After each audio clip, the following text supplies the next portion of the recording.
ছোট বন্ধুরা, welcome back to my channel Hiya Bangla class. আজকে আমি একটি গুরুত্বপূর্ণ বিষয় নিয়ে আলোচনা করব। বিষয়টি হলো বর্ণ সম্পর্কে। তোমাদের আগেই আমি একটা আইডিয়া দিয়েছিলাম। এরপর অক্ষর বা দল সম্পর্কে আমি ছোট্ট করে একটা আইডিয়া দিয়ে রাখবো, যেটা একবার দেখে নিলে একবার বুঝে নিলে তোমাদের পরবর্তীকালে কম বেশি এটি উপকারে লাগবে।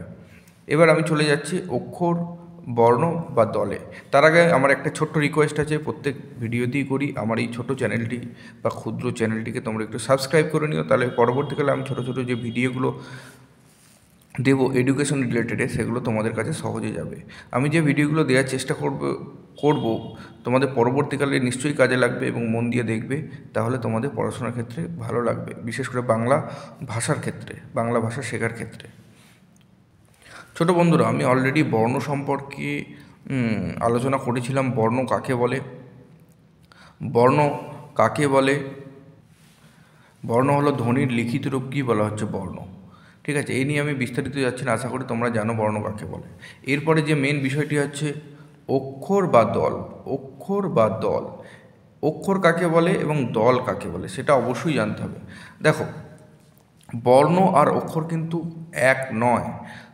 ইংরাজিতে আমরা যেগুলোকে লেটার বলি সেটা হচ্ছে বাংলায় বর্ণ, আর বাংলায় যেটা অক্ষর বলি সেটাকে বলা হয় সিলেবাল।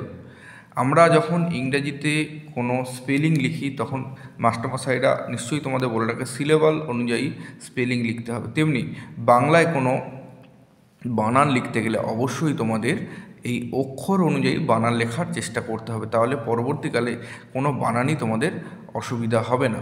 তাহলে অক্ষর কাকে বলে, যে এখানে বলা হচ্ছে অক্ষর, দেখো এখানে লেখা আছে একটি শব্দের একবারে যতটুকু অংশ উচ্চারণ করা যায় তাকে বলা হচ্ছে অক্ষর।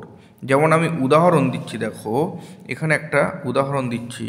দেখো উদাহরণটা দেখো, এখানে এই যে ভারত যে শব্দটি আছে, দেখো খেয়াল করে দেখো, ভারত ভারত শব্দটি যখন উচ্চারণ করছে, দেখো রত, ভা হচ্ছে একটা অক্ষর, আর রত হচ্ছে একটা অক্ষর। মানে আমি ভারত উচ্চারণ করতে গেলে এক জায়গায় থামছি, ভাইয়ের পর থামছি, তারপর আবার যাচ্ছি রোদ। তাহলে এখানে দুটো সিলেবল বা বাংলায় অক্ষর হচ্ছে, এটাকেই বলা হচ্ছে ভারত। আরও অনেক এক্সাম্পল আছে। আমার, দেখো আমার, এখানে দেখো আমার শব্দটা উচ্চারণ করতে গিয়ে মাঝে একটা আমাদের শ্বাসে ব্রেক করা আছে। মার, হচ্ছে একটা অক্ষর, মার হচ্ছে একটা অক্ষর। তাহলে এই যে শব্দটি দেখতে পাচ্ছ, এর দুটো অক্ষর, একটা অক্ষর, মার একটা অক্ষর। তাহলে অক্ষরটা আমি মোটামুটি গোদা বাংলা বোঝাতে পেরেছি। আমরা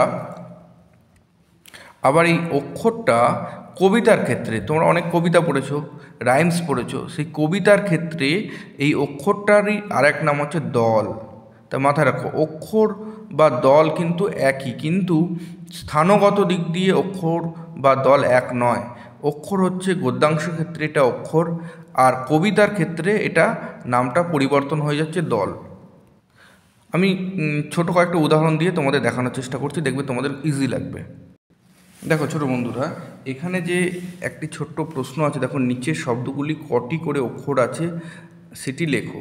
তাহলে অক্ষরের আরেক নাম কিন্তু দল। দল কিন্তু কবিতার ক্ষেত্রে বসে। এবার দেখো প্রথমে কি উচ্চারণটি করছি, দেখো যে শব্দটি আছে সেই শব্দটি হচ্ছে স্কুল। স্কুল উচ্চারণ করো, দেখো স্কুলের উচ্চারণ করতে গেলে কোনো বাধা পাচ্ছে না, স্কুল একসাথে, সেই জন্য অক্ষর একটা। তারপর দেখো সাগর, দেখো সাগর উচ্চারণ শুনলেই বোঝো, সাগর, সা একটা অক্ষর, গড় একটা অক্ষর। তাহলে এখানে কটি অক্ষর হলো? দুটি অক্ষর। তারপর দেখো কটক, কয়ের পর কিন্তু আমাদের শ্বাসটা ছাড়ছি, তারপর আবার টোক বলছি। তাহলে ক হচ্ছে একটা অক্ষর, টোক হচ্ছে একটা অক্ষর। তাহলে কটা অক্ষর হলো? দুটি অক্ষর। তারপরে দেখো নজরুল,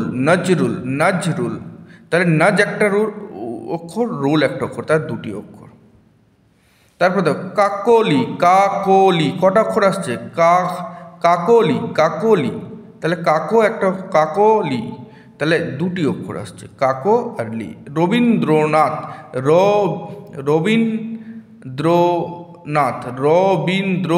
তাহলে কটি অক্ষর? দ্রোনাথ, 4টি অক্ষর।